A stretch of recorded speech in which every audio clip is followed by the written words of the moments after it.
Hello everyone. तो आज जो टॉपिक हम कवर करने वाले हैं it is force on a moving charge in uniform magnetic field. Clear है भाई? चलिए, तो जैसे कि हमने पीछे पढ़ा था इलेक्ट्रिक फील्ड के बारे में कि इलेक्ट्रिक फील्ड किसी स्टेशनरी चार्ज पे फोर्स लगाती है जो कि F vector is equal to आया था क्यू ई वेक्टर। ठीक है भाई? तो ऐसे ही मैग्नेटिक फील्ड भी किसी चार्ज पार्टिकल पर फोर्स लगाती है। तो किन किन बातों पे डिपेंड करता है ये फोर्स, वो हम आज पढ़ने वाले हैं। तो चलिए पहले कुछ बातें समझ लेते हैं। एक तो पहली बात जो मैग्नेटिक फील्ड को डिस्क्राइब करती है वो समझ लेना है। एक तो magnetic field is produced by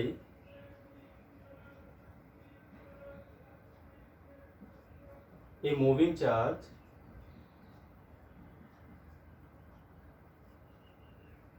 और करंट। ठीक है? और नंबर सेकेंड बात है दिस मैग्नेटिक फील्ड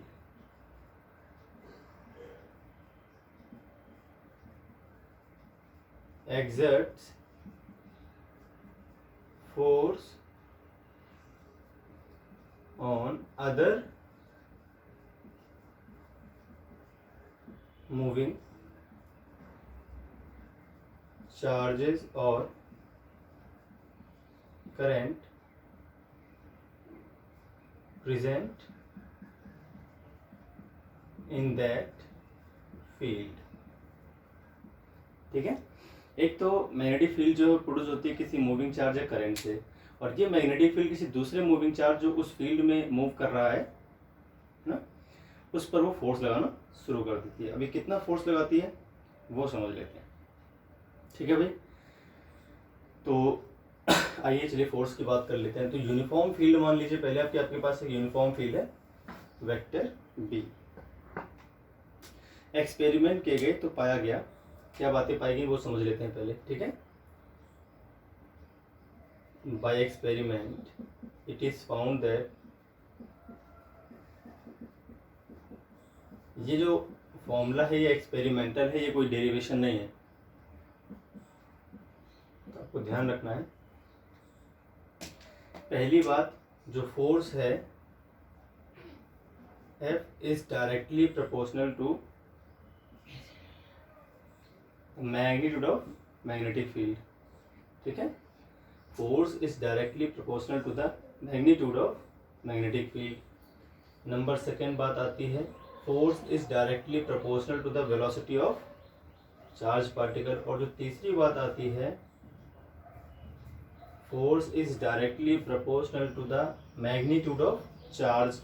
और जो चौथी बात आती है force is directly proportional to the sine of angle between velocity vector and magnetic field. तो ये चार बातों पे फोर्स हमारा डिपेंड करता है। मान लीजिए आपके पास यूनिफॉर्म मैग्नेटिक फील्ड लाइंस हैं। ठीक है भाई? यूनिफॉर्म मैग्नेटिक फील्ड लाइंस है बी वेक्टर, और इसमें कोई चार्ज पार्टिकल है क्यू।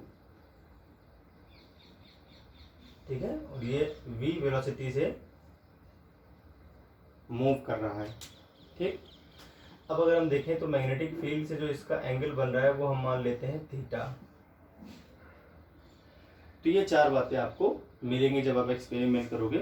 फोर्स जो लग रहा है प्लस क्यू चार्ज के ऊपर मैग्नेटिक फील्ड की वजह से, उस पर जब हम एक्सपेरिमेंट करते हैं तो हम चार बातें पाते हैं कि मैग्नेटिक फील्ड को जितना इंक्रीज करेंगे उतने फोर्स इंक्रीज होगा, वेलोसिटी जितनी ज़्यादा होगी उतने फोर्स ज़्यादा होगा, चार्ज की वैल्यू जितनी ज़्यादा बढ़ेगी उतनी फोर्स ज़्यादा होगा, और एंगल जो है वेलोसिटी वेक्टर और मैग्नेटिक फील्ड वेक्टर के बीच जितना ज़्यादा होगा उतनी ही ज़्यादा फोर्स काम करेगा। अगर हम सिर्फ एंगल की बात करें तो मैक्सिमम फोर्स काम करेगा 90 डिग्री पर और मिनिमम फोर्स काम करेगा आपका 0 डिग्री पर। ठीक है भाई? तो इस तरह से ये पूरे चार बातें हमारे सामने। अब अगर इनको कंबाइन कर लें, कंबाइनिंग ऑल, अगर इन सभी चार बातों को कंबाइन किया जाए तो क्या पाया जाएगा कि force is directly proportional to Q V B sine theta. तो फोर्स इज इक्वल टू आता है K into Q into V into B into sine theta. By experiment K की वैल्यू पाई गई थी 1, के इज फाउंड 1। तो F का formula क्या आ जाएगा भाई, Q V B sine theta. ये मैग्नीट्यूड का फॉर्मूला है फोर्स के, जो कि काम करता है किसी मूविंग चार्ज पर जो यूनिफॉर्म मैग्नेटिक फील्ड में मोशन कर रहा है। तो ये आपके पास आ गया force on A charge particle. अगर इसको हम वेक्टर फॉर्म में लिखें, ठीक है, ये नोट कर लें आप। अगर इसको हम वेक्टर फॉर्म में लिखते हैं सेम फॉर्मूले को, तो कैसे लिखा जाएगा भाई,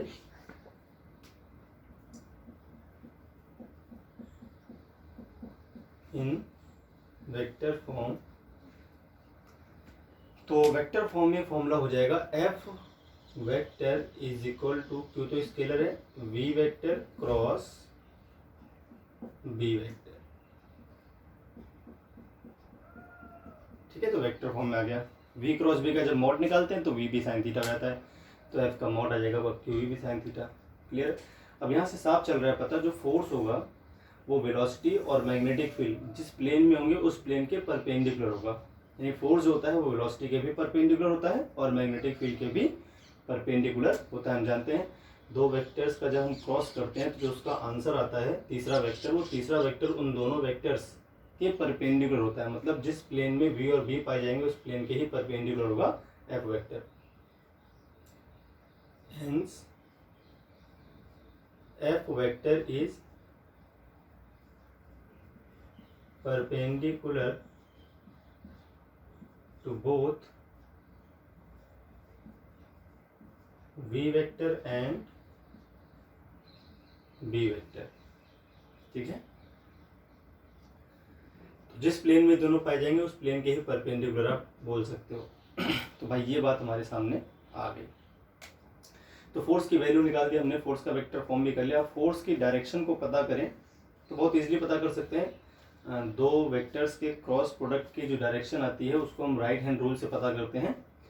तो सिंपल रूल भी है और नॉर्मली हम बिना इसके भी कर सकते हैं, वी क्रॉस बी से भी कर सकते हैं। तो राइट हैंड रूल का हम यूज़ करेंगे डायरेक्शन के लिए। कैसे करेंगे एक बार देख लेते हैं, समझ लेते हैं। चलिए देखते हैं। अब अगर मान लीजिए कोई पार्टिकल इस डायरेक्शन में है, इसकी वेलोसिटी वेक्टर v, ये कोई चार्ज पार्टिकल है प्लस q, और आपकी जो मैग्नेटिक फील्ड है मान लीजिए वो इस डायरेक्शन में, ये है मैग्नेटिक फील्ड v, ये हो गया आपका थीटा। तो आपको करना क्या है, फोर्स की डायरेक्शन निकालने के लिए क्रॉस प्रोडक्ट। अब आपको v vector cross b vector की डायरेक्शन पता करनी है ना। और v क्रॉस b कैसे आएगा, आपको v से b की ओर मूव करना है। ठीक है, आप राइट हैंड पकड़ लीजिए इस तरह से, जहाँ पर दोनों मिल रहे हैं वहाँ पर आप थंब रख लीजिए परपेंडिकुलर उस प्लेन के, और उसके बाद v से जाकर b की तरफ घूम जाइए। वेलोसिटी वेक्टर से मैग्नेटिक फील्ड की तरफ घूमना है आपको उंगलियाँ, और अंदर आती है तो मैग्नेटिक फील्ड अंदर हो जाएगी। अब ऐसे भी याद कर सकते हो सीधे सीधे, अगर क्लॉकवाइज मिलता है पैटर्न घूमने का, क्लॉकवाइज का मतलब हो जाएगा इनवर्ड्स, और अगर एंटी क्लॉकवाइज मिलता है तो हो जाएगा आउटवर्ड। अब सीधे याद कर लें, ठीक है, डायरेक्ट। क्लॉकवाइज मिलता है तो इनवर्ड्स और एंटी क्लॉकवाइज मिलता है तो आउटवर्ड्स। अब क्लॉकवाइज कहाँ से, v से v vector to b vector जाने का पैटर्न। ठीक है, अगर v वेक्टर से b वेक्टर जाने का पैटर्न हमें क्लॉकवाइज मिलेगा तो हम बोलेंगे इनवर्ड्स, और एंटी क्लॉकवाइज मिलेगा तो आउटवर्ड्स। आपको v से b की ओर चलना है ना, इसके हेड से इसके हेड की ओर चलना है। तो अगर हम v से देखें, अगर ऐसे घूमेंगे v से इधर आएंगे इस वाले केस में, तो ऐसा कैसे घूम रहे हैं हम लोग, क्लॉकवाइज। अगर क्लॉकवाइज घूमेंगे डायरेक्शन कैसे आएगी फोर्स की इस कंडीशन में, तो फोर्स आ जाएगा इनवर्ड्स। इनवर्ड का मतलब इस तरह से एरो क्रॉस की तरह दिखाते हैं। इनवर्ड ये होता है और आउटवर्ड होती है डॉट। तो ये हो गया आपका परपेंडिकुलर टू प्लेन, वो भी इनवर्ड डायरेक्शन में। एक और एग्जांपल ले लेते हैं इसका। ठीक है भाई, एक और एग्जांपल में क्या है, मान लीजिए आपकी जो वेलोसिटी वेक्टर है वो इस डायरेक्शन में है, ठीक है, और जो आपका मैग्नेटिक फील्ड है वो इस डायरेक्शन में ऐसा। ये हो गया आपका वेलोसिटी वेक्टर और ये हो गया आपका मैग्नेटिक फील्ड। ठीक है, अब अगर हम ध्यान से देखें तो जो आपको एंगल मिलेगा वो कैसे, वेलोसिटी वेक्टर से बी वेक्टर पहुंचने का कैसे मिलेगा भाई, इस तरह से, ये ऐसा। क्लियर है? तो अब हम कैसे घूमेंगे भाई, अब हम घूम रहे हैं anti clockwise, V to B जाने का जो पैटर्न है वो कैसा है, एंटी क्लॉकवाइज, और एंटी क्लॉकवाइज में जो फोर्स आएगा वो कैसा आ जाएगा, आउटवर्ड। तो फोर्स आपका हो जाएगा इस केस में आउटवर्ड। तो इस तरह से आप इजीली निकाल सकते हो डायरेक्शन। ठीक है, या फिर इसके अलावा एक सिंपल रूल भी होता है, इसको बोलते हैं father mother child, Fleming left hand rule. अब फ्लेमिंग के लेफ्ट हैंड रूल से भी किसी चार्ज पार्टिकल पर, तो यहाँ पे लिख देता हूँ, direction of force on a moving charge particle in uniform magnetic field can be determined by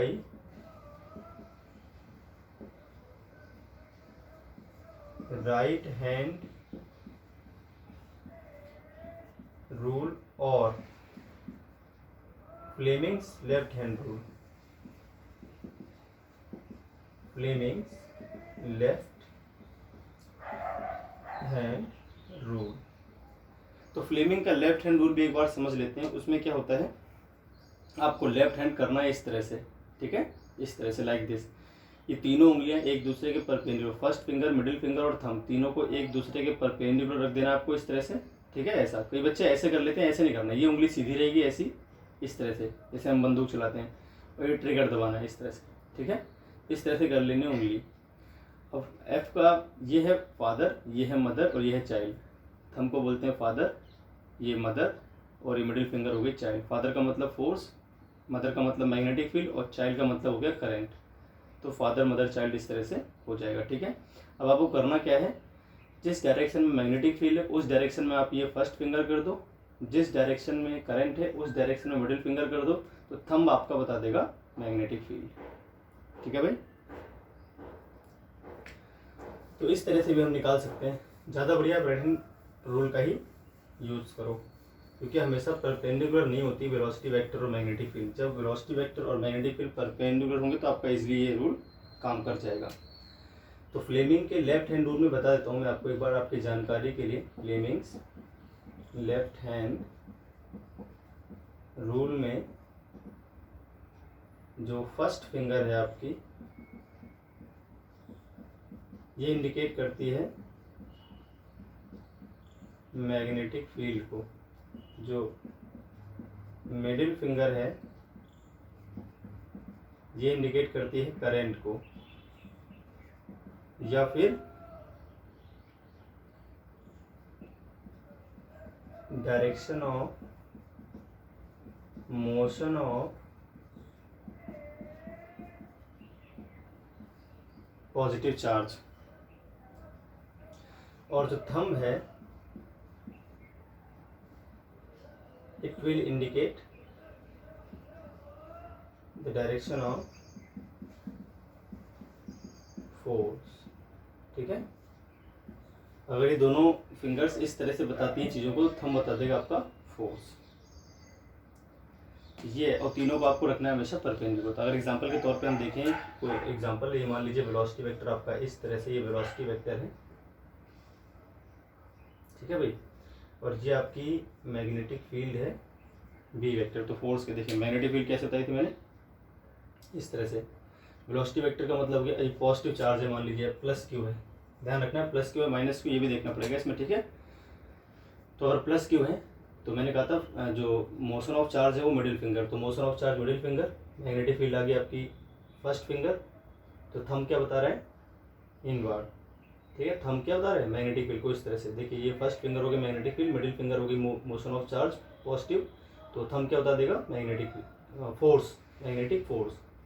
magnetic field ये हो गया मोशन ऑफ चार्ज पार्टिकल, तो ये क्या बता देगा, मैग्नेटिक फोर्स को बताएगा, यानी जो फोर्स काम कर रहा होगा पॉजिटिव चार्ज को थंब आपका बता देगा। तो अब इस तरह से फोर्स क्या आया, फोर्स आया आपका इनवर्ड।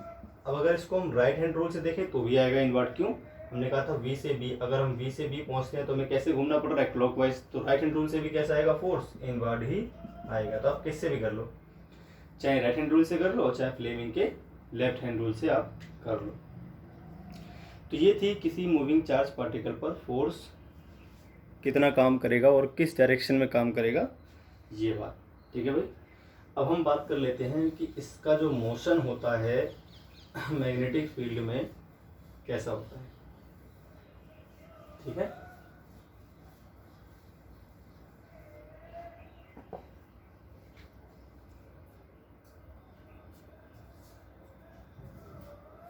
चलिए देखते हैं।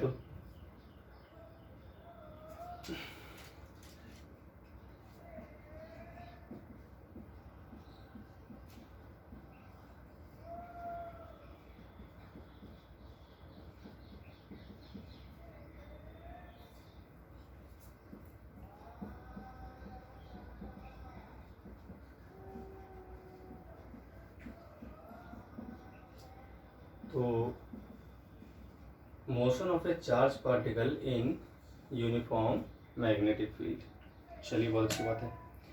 इसमें क्या है, नंबर फर्स्ट जो आएगा ये है व्हेन पार्टिकल नहीं, charge particle, when charge particle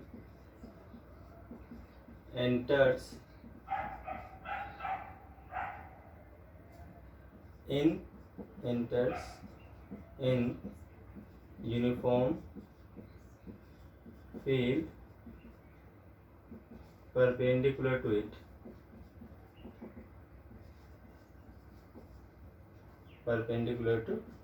ये फील्ड। तो चार्ज पार्टिकल जब आपका मैग्नेटिक फील्ड के परपेंडिकुलर एंटर करता है मैग्नेटिक फील्ड में, तो इसका मोशन कैसा रहेगा, ये आपको समझना है। चलिए मान लेते हैं अपने पास जो मैग्नेटिक फील्ड है वो क्रॉस है, ये मैग्नेटिक फील्ड हो गई, मतलब इनवर्ड डायरेक्शन में मैग्नेटिक फील्ड है। आप आउटवर्ड भी ले सकते हो, आपकी मर्जी है, जैसे मन है वैसे आप ले सकते हो, समझने की बात है केवल। तो मैग्नेटिक फील्ड कैसी है, इनवर्ड्स का मतलब हो गया perpendicular to the plane of whiteboard और इनवर्ड डायरेक्शन में अंदर की ओर। अब मान लीजिए कोई चार्ज पार्टिकल आपका एंटर करता है इस फील्ड में, कोई पॉजिटिव चार्ज पार्टिकल है और वो एंटर करता है इस फील्ड में। अब वो किसी भी डायरेक्शन में उसकी वेलोसिटी को फर्क नहीं पड़ता, वो परपेंडिकुलर ही होगी मैग्नेटिक फील्ड की, क्योंकि वो व्हाइट बोर्ड के प्लेन में एंटर कर रहा है और मैग्नेटिक फील्ड व्हाइट बोर्ड से 90 डिग्री का एंगल बनाती है। तो अभी कैसे भी किसी भी डायरेक्शन में करता हुआ आता है मोशन, इस मैग्नेटिक फील्ड से तो 90 डिग्री का ही एंगल बनाएगा, क्योंकि मैग्नेटिक फील्ड इस पूरे व्हाइट बोर्ड से ही 90 डिग्री का एंगल बनाती है। तो मान लीजिए इसका वेलोसिटी वेक्टर है इस तरह से, ये हो गया आपका वेलोसिटी वेक्टर, ठीक है भाई। तो अगर आप ध्यान से देखिए इस तरह से, ये हो गया वेलोसिटी वेक्टर, ये सॉरी रेड पेन जो हो गया वो वेलोसिटी वेक्टर, और मैग्नेटिक फील्ड क्या है, ब्लैक पेन है ना। इस तरह से मान लीजिए, इस तरह से ये अंदर की ओर जा रही है आपकी मैग्नेटिक फील्ड, जो ब्लैक पेन है वो मैग्नेटिक फील्ड हो गया, और जो रेड पेन है वो क्या हो गया भाई आपका वेलोसिटी वेक्टर। तो अगर हम ध्यान से देखें हम रेड से ब्लैक की ओर चलेंगे तो हमें एंटी क्लॉकवाइज घूमना पड़ेगा। कैसे घूमना पड़ेगा, एंटी क्लॉकवाइज। तो एंटी क्लॉकवाइज घूमने का मतलब क्या हो गया, इस तरह से घूमना पड़ेगा मैं एंटी क्लॉकवाइज, है ना, ऐसा। तो अभी जो प्लेन है, ये जो प्लेन आ रहा है इन दोनों का, उससे 90 डिग्री मतलब फोर्स काम करेगा ऊपर की तरफ। अगर ऐसे लेफ्ट हैंड रूल से भी कर सकते हो आप, फ्लेमिंग के लेफ्ट हैंड रूल से कैसे करेंगे, आसानी से बात समझ में आ जाएगी। ये तो अगर हम देखें तो जो मोशन है वो इस तरफ है, मैग्नेटिक फील्ड है अंदर की तरफ, तो फोर्स काम करेगा अपवर्ड डायरेक्शन में, इस तरह से, ठीक है, अपवर्ड डायरेक्शन में फोर्स काम करना शुरू कर देगा। और एंटी क्लॉकवाइज घूम रहा है तो आउटवर्ड इस तरह से ऊपर आ जाएगा। जो प्लेन होता है उससे 90 डिग्री बनाता है वो ऊपर या नीचे होता है, और एंटी क्लॉकवाइज घूमेगा तो ऊपर की तरफ, और क्लॉकवाइज घूमेगा तो नीचे की तरफ। तो ये दोनों प्लेन है, वी और बी का प्लेन कैसा हो गया, अब इस तरह से हो गया हॉरिजॉन्टल, तो इस तरह से फोर्स आएगा आपका ऊपर की तरफ। ये मोशन, ये मैग्नेटिक फील्ड, तो फोर्स आ गया अपवर्ड डायरेक्शन में।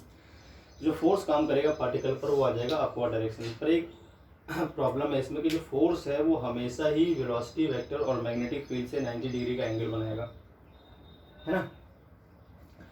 और फोर्स अगर हमेशा ही 90 डिग्री बनाता है वेलोसिटी वेक्टर से, तो केवल एक ही प्रकार का मोशन पॉसिबल है, और वो होता है uniform circular motion.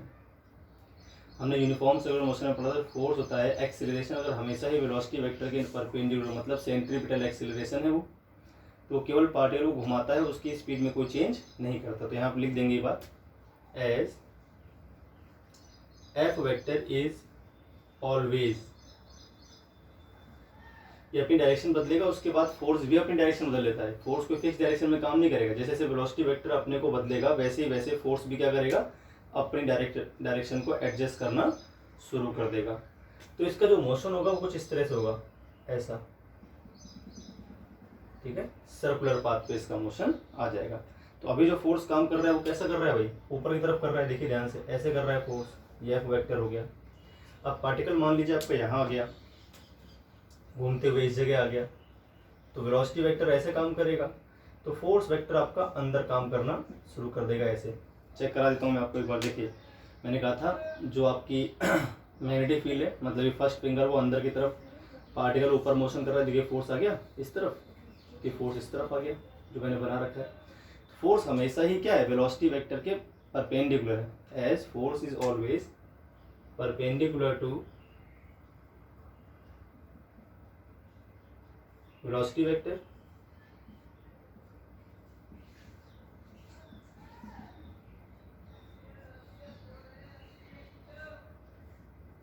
hence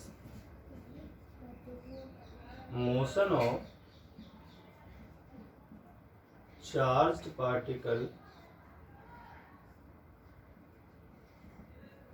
is uniform circular motion.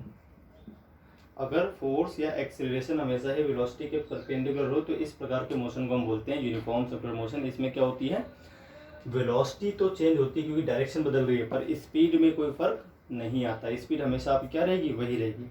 अब जो सेंट्रीपिटल फोर्स चाहिए वो मैग्नेटिक फोर्स ही होगा भाई, जब इस सर्कुलर पाथ पे घूमेगा तो इसको एक रिक्वायर्ड सेंट्रीपिटल फोर्स चाहिए, तो कहाँ से मिलेगा, वो मिलेगा आपको मैग्नेटिक फोर्स से। तो यहाँ लिख देंगे हम ये बात, रिक्वायर्ड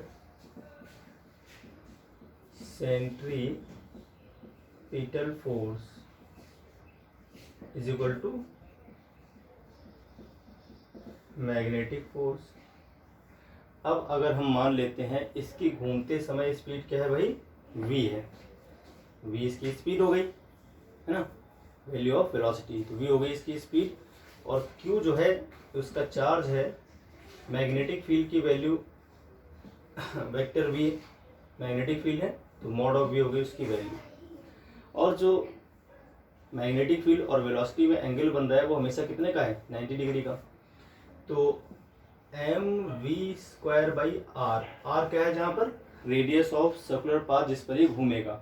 अभी मैं लिख दूंगा सारी बातें, QVB साइन 90। अभी साइन 90 कैसे है भाई, क्योंकि v वेक्टर जो है वो परपेंडिकुलर है किसके, मैग्नेटिक फील्ड के, तो velocity vector is perpendicular to magnetic field, तो इस तरह से आ गया हमारे पास ये। चलिए तो अच्छी बात है। अब इधर देखते हैं क्या आएगा अपना आंसर। तो अपना आंसर जो आ जाएगा वो क्या आ जाएगा, रेडियस जो आएगी, रेडियस आपकी आ जाएगी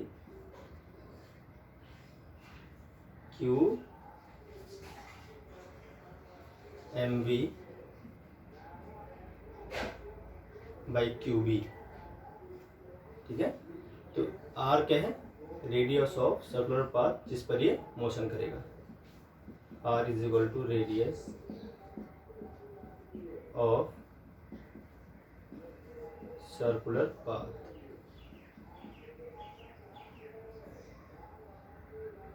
तो R इस तरह से आपकी रेडियस निकल सकती है, जहाँ पर m क्या है, पार्टिकल का मास हो जाएगा, v क्या है, वेलोसिटी ऑफ पार्टिकल, q क्या है, चार्ज ऑफ पार्टिकल, और b क्या है, magnetic field, uniform magnetic field जिसमें वो मोशन करेगा।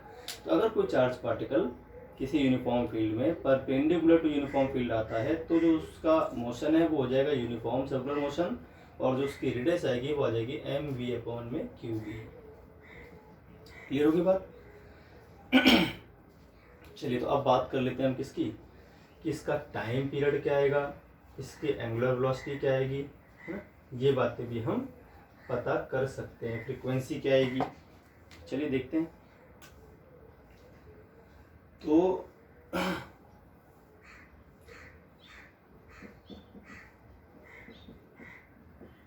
टाइम पीरियड की अगर बात की जाए, ठीक है भाई, टाइम पीरियड जो आएगा इसका, ये हम जानते हैं टाइम इज इक्वल टू हो जाएगा एक रिवॉल्यूशन में लगा टाइम, है ना, बराबर हो जाएगा एक रिवॉल्यूशन में चली गई distance upon speed.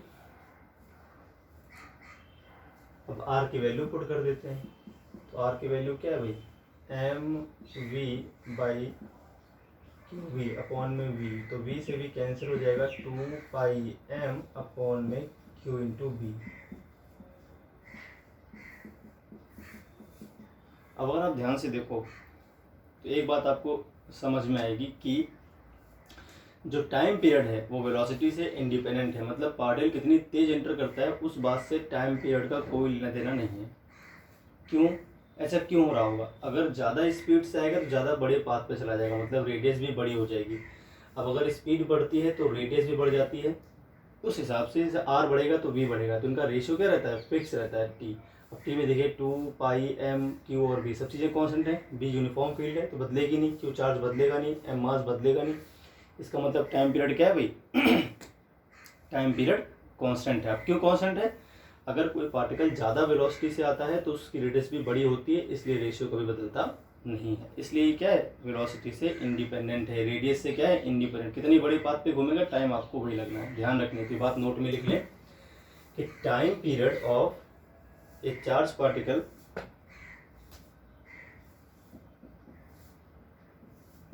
Time period of the revolution of charged particle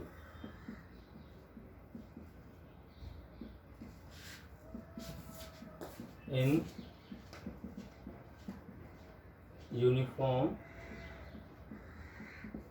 magnetic field is independent of radius of path and speed of particle. Speed of particle कोई फर्क नहीं पड़ता, टाइम आपको कांस्टेंट रहेगा, फिक्स है, ठीक है भाई। चलिए तो अब बात कर लेते हैं फ्रीक्वेंसी क्या आएगी। फ्रीक्वेंसी क्या होती है, फ्रीक्वेंसी जो होती है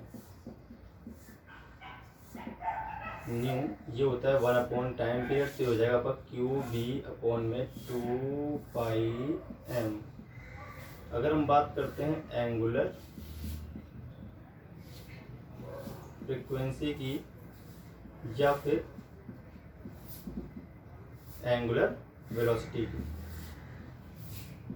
तो उस केस में ओमेगा इज इक्वल टू हम जानते हैं 2 पाई इंटू न्यू होता है 2 पाई इंटू फ्रिक्वेंसी, या फिर ये होता है 2 पाई अपॉन में टाइम पीरियड। दोनों ही केस में क्या आ जाएगा भाई, 2 पाई से 2 पाई कैंसिल हो जाएगा आपका, तो ये आंसर है क्यू बी और अपॉन में एम।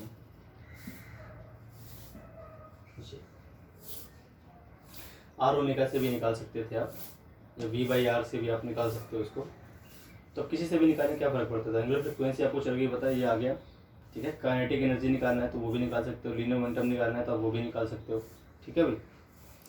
तो इस तरह से हम सारी बातें इसकी ईजिली पता कर सकते थे।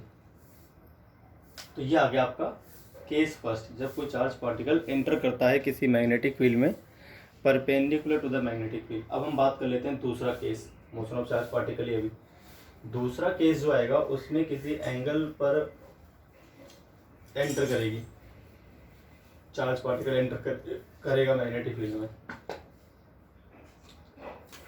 सेकेंड केस लेते हैं, if charge particle enters in magnetic field making an angle theta with it। ठीक है भाई,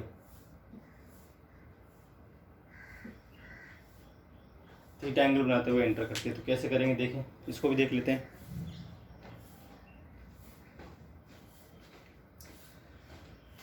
अब इसमें क्या होगा, मान लीजिए आपके पास मैग्नेटिक फील्ड है, ये हो गई मैग्नेटिक फील्ड, ठीक है भाई, इस तरह से हो गई आपकी मैग्नेटिक फील्ड।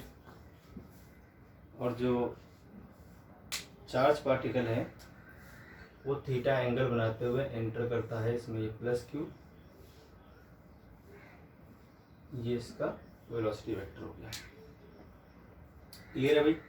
तो इस वेलोसिटी वेक्टर के दो कंपोनेंट आएंगे, ठीक है, दोनों को बना देता हूं मैं। एक आएगा इस तरह से, ठीक,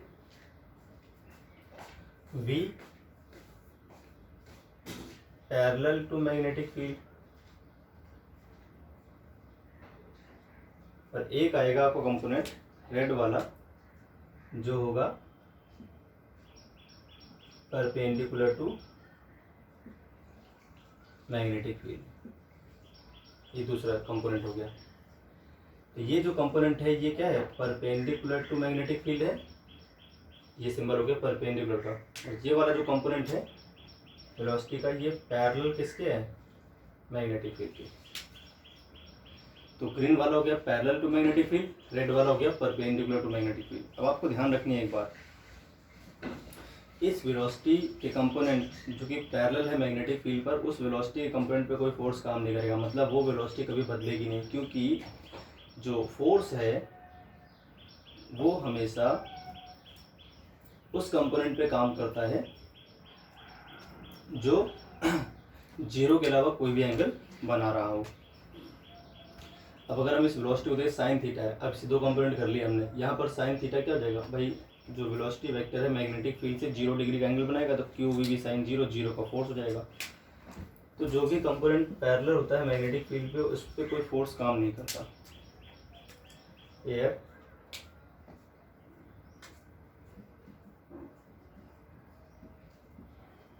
फोर्स ऑन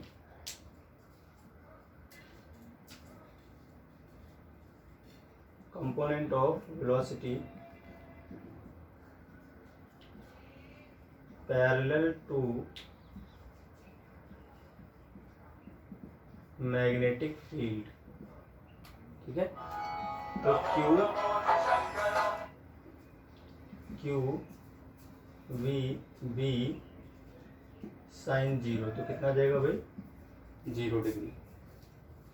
साइन 0 की वैल्यू कितनी आ गई, 0, फोर्स आ गया आपका 0, पैरेलल वाले कंपोनेंट पे फोर्स आ गया आपका 0। Again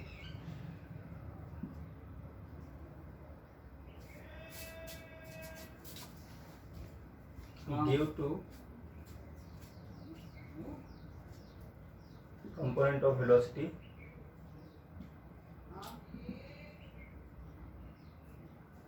perpendicular to magnetic field particle will move on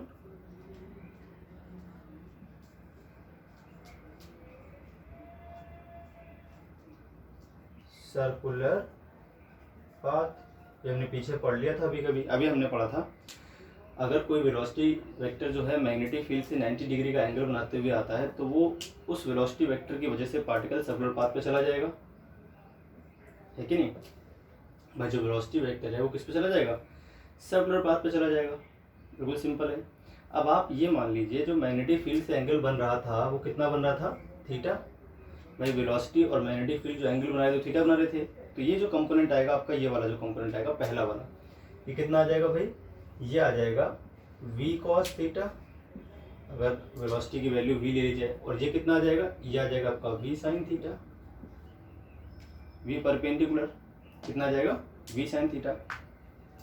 तो v cos थीटा जो कंपोनेंट था उस पर तो फोर्स कितना काम करेगा, इस वाले कंपोनेंट पे तो फोर्स 0 काम करेगा, क्योंकि वो कंपोनेंट क्या है, वो जो कंपोनेंट है आपका, वो जहाँ पर v मत लिखिए क्योंकि v तो पूरी स्पीड हो जाएगी, यहाँ लिखिए आप v parallel to magnetic field, इस पे फोर्स 0 काम करेगा। अब अगर हम देखें v perpendicular to magnetic field, तो इस पे फोर्स 0 काम नहीं करेगा, इस पे जो फोर्स काम करेगा वो इसे घुमा देगा यूनिफॉर्म सर्कुलर पाथ पे। अभी हमने पढ़ा था जस्ट कि अगर वेलोसिटी 90 डिग्री एंगल बनाती है मैग्नेटिक फील्ड से, तो फोर्स जो काम करता है वो उसे यूनिफॉर्म सर्कुलर पाथ पे ले आता है। तो ये कंपोनेंट तो आपका हमेशा वैसा का वैसा रहेगा, v cos थीटा में कभी कोई चेंज नहीं रहेगा, ये तो आपके पास हमेशा रहेगा ही रहेगा, मतलब ये पार्टिकल इस डायरेक्शन में तो आगे बढ़ेगा ही बढ़ेगा, है ना। बस ये घूमना भी शुरू कर देगा, किसकी वजह से, ये घूमना शुरू कर देगा आपका इस वाले कंपोनेंट की वजह से, तो ये घूमते हुए आगे बढ़ेगा इस तरह से। तो जो पाथ होगा, इस पाथ का नाम हो जाएगा हेलिकल पाथ, है ना। अब देखते हैं कैसे फोर्स काम कर रहा है। तो फोर्स काम कर रहा है अंदर की ओर, स्टार्टिंग में पार्टिकल धक्का लगेगा अंदर की ओर, तो ऐसे घूम के आएगा बाहर इस तरह से, फिर ऐसे जाएगा अंदर, फिर घूम के आएगा बाहर, तो आगे बढ़ता रहेगा हमेशा। जो इसका पाथ होगा एक्चुअल में वो इस तरह से हो जाएगा, ऐसा।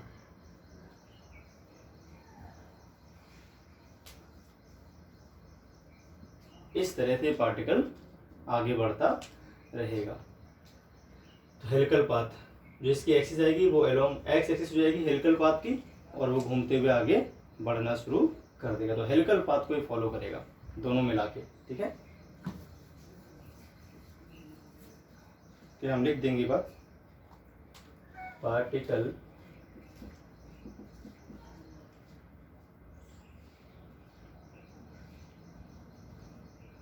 will move on helical path. इसको आगे कौन बढ़ा रहा है, इसको आगे बढ़ा रहा है ये वाला कंपोनेंट, और घुमा कौन रहा है, v sin theta. v cos theta इसे एक्सिस के लॉन्ग चलाएगा, हेलिकल पाथ की एक्सिस के लॉन्ग आगे बढ़ाएगा v cos थीटा, और सर्कुलर पाथ पर जो घुमा रहा है वो है v sin थीटा, ठीक है, ध्यान रहेगा आपको। इस तरह से हेलिकल पाथ इसका आ जाएगा। अब रेडियस ऑफ हेलिकल पाथ देखते हैं क्या आएगी, radius of helical path.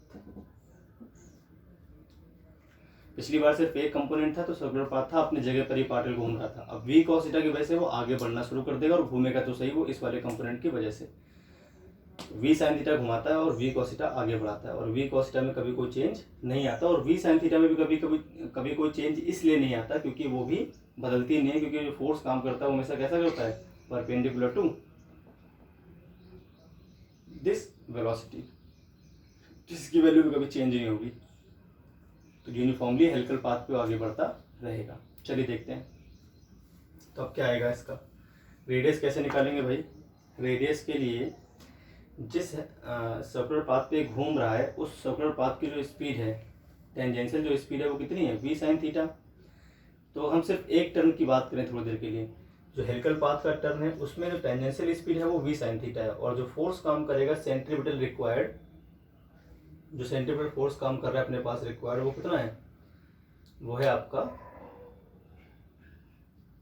mv²/r। तो देखते हैं m, अब जो v परपेंडिकुलर है वो वेलोसिटी आपको लेनी है v परपेंडिकुलर, क्योंकि जो टेंजेंशियल स्पीड आएगी वो आएगी भाई जिस वेलोसिटी की वजह से उस सर्कुलर पाथ पे घूम रहा है वो ये है।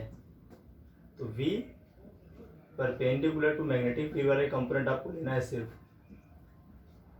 इज इक्वल टू क्या आ जाएगा, q v perpendicular to magnetic field, और यहाँ पर आ जाएगा q v b sin theta होता है। अब देखिए इस कंपोनेंट वेलोसिटी वेक्टर जो कि परपेंडिकुलर है मैग्नेटिक फील्ड, है ना, जाहिर सी बात है मैग्नेटिक फील्ड से 90 डिग्री का एंगल बना रहा होगा, जब वो परपेंडिकुलर टू मैग्नेटिक फील्ड लिया ही हमने पहले से, तो यहाँ पर sin 90 लेना है आपको इस जगह पे, क्लियर हो गया। तो यहाँ जो एंगल आता है वो आता है मैग्नेटिक फील्ड और बी, और लिखना भूल गया मैं, ये तो कंपोनेंट था,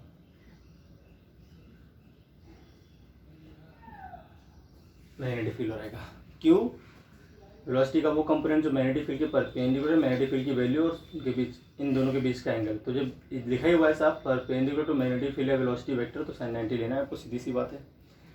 अब इनकी वैल्यू पुट कर देते हैं, किसकी, v परपेंडिकुलर की, तो आ जाएगा m v square sine square theta by R, इधर आ जाएगा आपका q v sine theta into B into sine 90 की वैल्यू तो 1 हो जाएगी सीधे सीधे। रेडियस जो आपकी आ जाएगी ये आपका आ जाएगा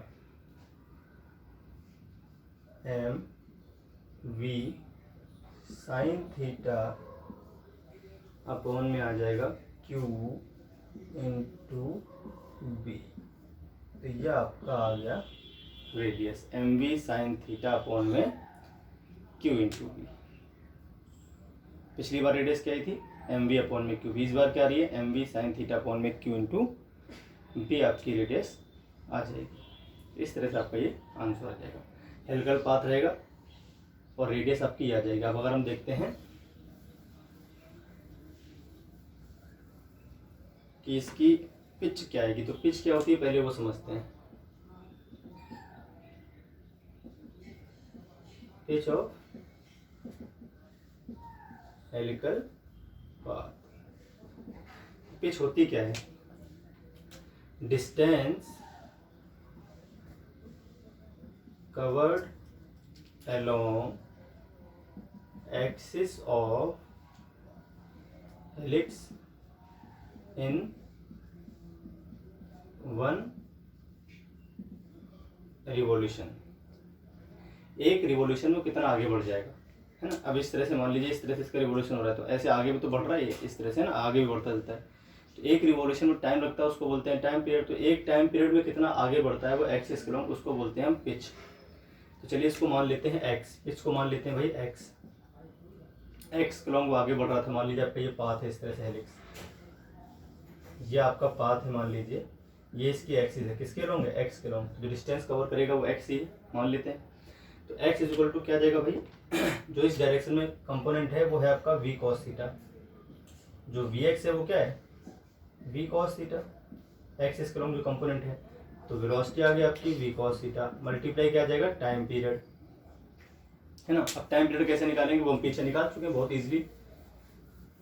टाइम पीरियड कैसे निकालोगे आप, देखिए कैसे निकालते हैं।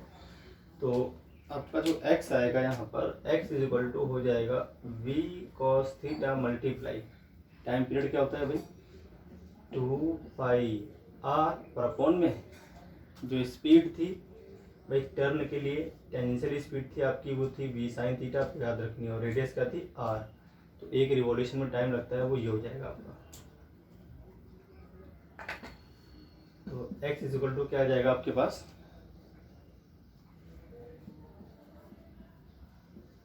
v cos theta multiply 2 pi, r की वैल्यू क्या थी M V sine theta upon में v साइन थीटा से v साइन थीटा कैंसिल हो जाएगा, क्यू भी हो रहा था यहाँ पे, है ना। M V sine theta upon में क्यू बी, r की वैल्यू पुट कर दी हमने, तो v साइन थीटा से v साइन थीटा कैंसिल हो जाएगा। तो आपका जो आंसर आ जाएगा वो कितना आ जाएगा भाई 2 पाई एम, एक v बच जाएगा, एक cos थीटा बच जाएगा, अपॉन में आ जाएगा q into b, v sine theta से v साइन थीटा कैंसिल हो गया, ठीक है। तो 2 pi m v cos theta upon में क्या आ जाएगा भाई q बी, ये आपका आ जाएगा pitch of helical path. Time period ये निकला हुआ है, टाइम पीरियड आपके सामने है, वही टाइम पीरियड आएगा जो पिछली बार आया था, 2 पाई एम अपॉन में क्यू बी ही आएगा टाइम पीरियड, उसमें कोई चेंज नहीं आएगा, ठीक है। चाहो तो आप टाइम पीरियड को दोबारा से लिख सकते हो, लिखना चाहो तो टाइम पीरियड मैंने निकाल दी, टाइम पीरियड तो लिखा हुआ है एक तरह से, टाइम पीरियड चाहे लिख ही दो आप एक बार क्यों वो इम्पोर्टेंट है। टाइम पीरियड का मतलब है time taken in one revolution. तो टाइम पीरियड क्या आ जाएगा 2 पाई आर अपॉन में v perpendicular to magnetic field, क्योंकि ये घुमा रहा है इसको सर्कुलर पाथ पे, तो 2πr/mv साइन थीटा अपॉन में क्यू बी, आर की वैल्यू पुट कर दी और v पर प्लेन जो कितना है v साइन थीटा। इस तरह से आपका आंसर आ जाएगा 2πm अपॉन में क्यू बी। टाइम पीरियड में कोई चेंज नहीं आएगा। तो हेलिकल पाथ पे घूमे चाहे सर्कुलर पाथ पे घूमे, आपका टाइम पीरियड वही आना है। फ्रीक्वेंसी निकालनी है अगर आपको, तो फ्रीक्वेंसी आप जानते हो न्यू इज इक्वल टू क्या जाएगा 1 अपॉन टाइम पीरियड, तो आ जाएगा क्यू बी अपॉन में 2πm 1 upon time period. Angular frequency निकालनी है तो वो भी आ जाएगा बहुत इजीली। एंगुलर फ्रीक्वेंसी क्या आ जाएगी भाई इसकी ओमेगा